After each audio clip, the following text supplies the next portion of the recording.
Eagle Community Television presents Community Connection with your host, Mike Cooper. Hello and welcome again to Community Connection from Eagle Community Television. Thanks for watching, and thanks to our producer, Jeff Durall. We're in the sanctuary of the Basilica of St. Fidelis in Victoria with historian Ivan Werner, who is conducting tours and has conducted tours.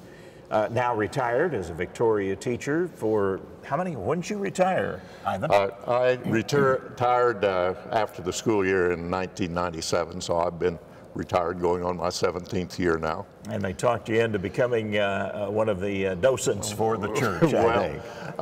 That just kind of happened by accident. My father-in-law was around when the church was built, and my wife was born and raised here in Victoria, and so that's how I come to be here as a member of the church since 1970. We moved here, so we've been here quite a while, and I taught all during that time. And so I just took an interest in the history of the church, and when my father-in-law and I used to work together on the farm, we talked about the church and when it was built, and so much of this history, I'll tell you, came directly from him. And when they started building the church here, he was about 8 years old, and they didn't like children running around here because they didn't want them to get hurt, but he was around here quite a bit anyway and knew a lot of the history of the church. One thing I'd like to point out is that this is actually the fourth church that was built by the Volga Germans who migrated here in 1876. And if you realize that they completed this one in 1911, within 36 years there, they built 4 churches. And there was a reason for that. And the reason was they kept outgrowing the churches they built originally. And so they finally decided that when they built this church, they had 3 goals in mind. I always like to tell the tour groups this. They first of all wanted to build a beautiful house of God for prayer. And secondly, they wanted to build a church that would last, because they hadn't had very good luck with that. And thirdly, they wanted the church to be able to seat all of their parishioners. And this church currently seats 1,100 people. And I always tell the tour groups, I think they accomplished all 3 goals very well. I'm glad you mentioned that, because I had not heard the original story that they had actually built 4 churches, this being the last of the construction then. Yes, and also of interest, I think, is the fact that the predecessor to this church seated 600 people, and it was should have been adequate, you would think, but they just more people kept moving into the county, and this church pretty well served all of Ellis County at one time, and many of the satellite churches that we have now were built, if you check the dates, were built later than St. Fidelis, and they were satellite churches. The reason they built those, the people at that time were very conscious of attending all the services, and they just couldn't do it in the mode of transportation they had at that time. They couldn't get to all of them, so they built some satellite churches around so they would be closer to home. Ivan, you said that this church originally, the idea was formed back in 1904. Right. The reason for that was there'd been the one we call the third church, which was also St. Fidelis Church. When it was constructed, they used a limestone from north of Victoria, here on Big Creek, and it was a softer limestone.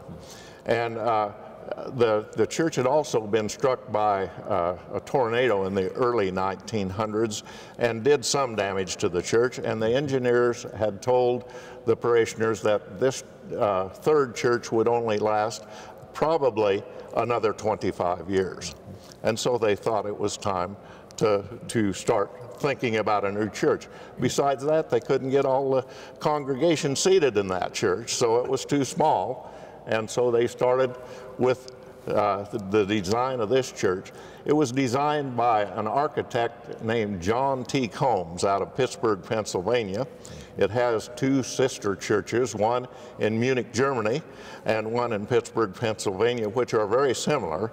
And then this church was modified a little bit to meet the harsh conditions of the Kansas plains. So it did have an architectural design, and then the constructors of the church, the actual workers, were mostly parishioners. They had very few people outside the parish who did anything of the construction work. They had some very talented people here in the parish who could do most of this type of work. It's also interesting, of the stonemasons, one of them was a lady. And we have pictures of that in our archives. And there is also in the back of the church here, in the entrance, there's a picture of one of the stone hammers that were used to finish the stone for the church. And this stone was hauled in here from a quarry over at Vincent, Kansas. That's 5 miles south and 2 miles east of here. And if you go down to the Grant Cemetery, which is out here on the southeast corner of town, you can still see in the spring the tracks of the wagons where they came across the prairie there to haul stone in for the church. Ivan, you've got to tell us the story of the stone requirements from the parishioners as to how they acquired the stone. Well, they went out to the quarry, and the way they did that was, first of all, they used some horse-drawn scrapers, and that's one of the few things they used any power other than human labor for, to scrape off the overburden for the stone. And that limestone was laid down by our good Lord in 8-inch thick layers. And so that's why, if you measure the stone, you'll find out that those stones that are built, the limestone on the church, are all just 8 inches thick. And then they would go and take a line and run a line across that stone 12 inches wide. They made the stones 12 inches wide. And they would get down on their knees with a brace and bit. They modified some wood bits. Those were 7/8 and 3/4 inch wood bits that they filed that center device out of, and used those to drill down in the stone. They drilled about 5 to 6 inches down in the stone, hole every 10 inches. And if you look on the outside of the church, you'll see in the limestone those marks in the stone that deep into the stone. Then their blacksmiths, who were quite talented, made some little devices to drop down in those holes. They called them feathers, and they had little channels in them, and they were U-shaped on top so they wouldn't drop clear in the hole. And they put those devices in the holes in the stone. Then they took wedges that the blacksmiths also made, and they would start those in each hole, and they'd go along with their stone hammer, tap, tap, tap, tap, tap, tap, tap, tap, tap. And they tell me that they could tell from the tone of the hammer on the metal how deep those were going in. They tried to get them all the same depth, and when they got it deep enough, the stone would just split off. And they had their stone, and then they'd cut them to length.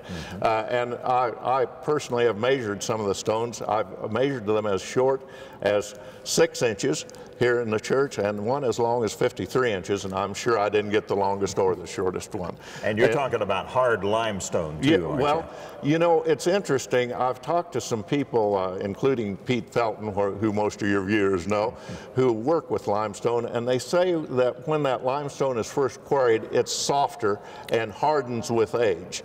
So it was a little softer than it is now. And but it was hard work. And the parishioners were responsible for actually contributing limestone to the church, were they? Yes, each one 6 wagon loads per year per communicant over 12 years old. And the stone was quarried from that Vincent quarry. That was mostly donated by parishioners who owned that land. I won't mention any names because I'd forget somebody, and then they wouldn't be happy with me. But much of that land is still owned by those same families. And they had to load the stone on the wagons, bring them to the church. They were also assessed a fee as well, weren't they? Yes, that $45 a year that they were assessed. Tell us about the visitors to the Basilica of St. Fidelis. Well, we estimate that there are about 16,000 visitors per year that come and visit the Basilica here, and we're guessing that probably since the designation of a Basilica, we'll have even more visitors now, because that's a place where people of our faith visit. So probably we'll have more visitors than that. I've noticed some increase as I give tours of the church already, that we have a few more visitors already. Give us a little bit of the history of St. Fidelis. Who was? It was St. Fidelis of Sigmaringen. And the reason for naming the church after him was these were basically German people. They'd moved to Russia, to the Volga area, when Catherine the Great donated land there 100 years before.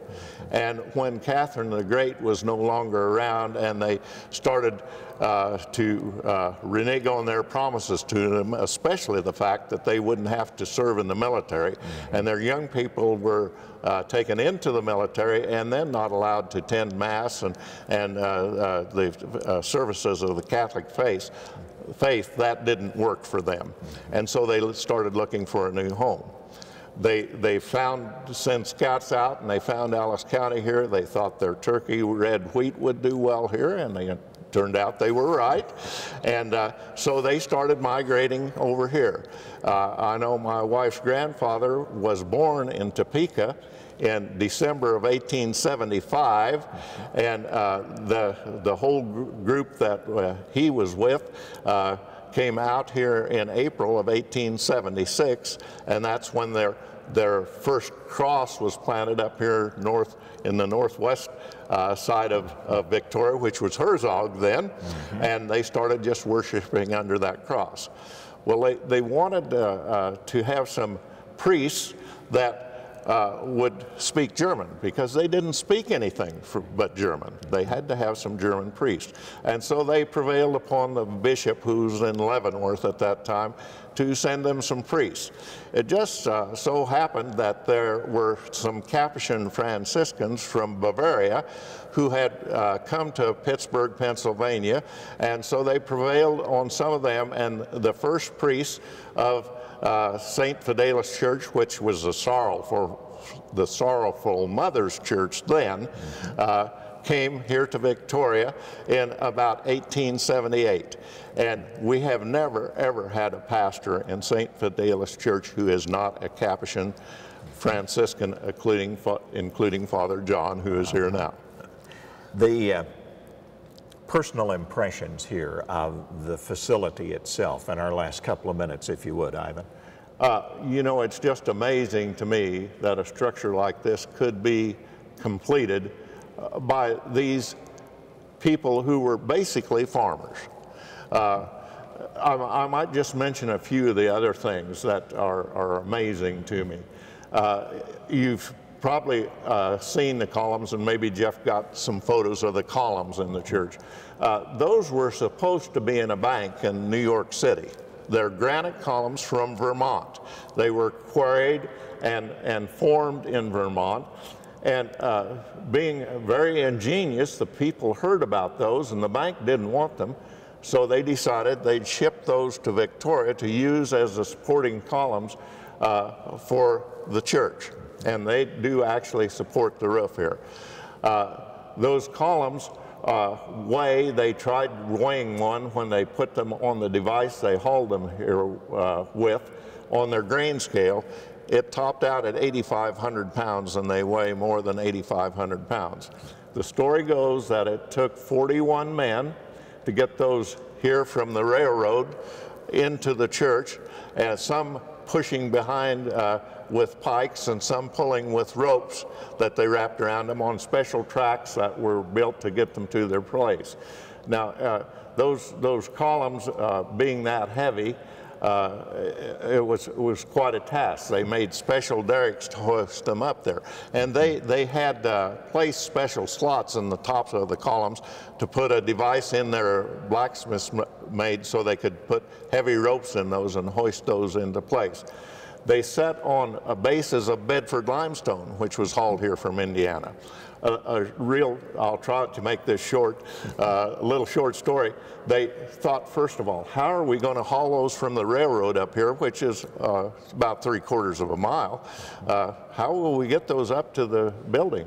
And they thought, well, we'll take 3 new grain wagons, take the boxes off those, and surely those will be sturdy enough to haul those up here.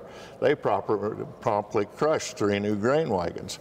So they had to figure something else out. So they took the working parts off a thrashing machine, and they made a special carriage for the columns on that thrashing machine and offloaded them from the railroad cars on that one at a time and moved them up here to the church and moved them to where you see them now. If you count, you'll notice that there are 8 of the cylindrical columns. There are 6 of the octagonal columns. Why that's true, I don't know. I'd like to know that. Why they, I imagine that's what they had available at the quarry. And if you'll notice up here in the transepts of the church, they put the octagonal columns, which are a little heavier. And I always tell people, well, they probably think that guy might have taught math, but he can't count because there's more columns than those 14 columns. But these here that you see back here in the sanctuary that are rectangular in shape, those aren't solid columns. Those are faced with the Vermont granite, and those are concrete. And those columns are run on concrete foundations that go as far as 8 feet down in the ground, down in the basement there, that supports the whole roof of the church. Ivan Werner, with a rare glimpse into the Basilica of St. Fidelis, and they're very lucky to have you, sir, as a historian for St. Fidelis and the Cathedral of the Plains. From the sanctuary in Victoria, it's our Community Connection. Thanks for watching.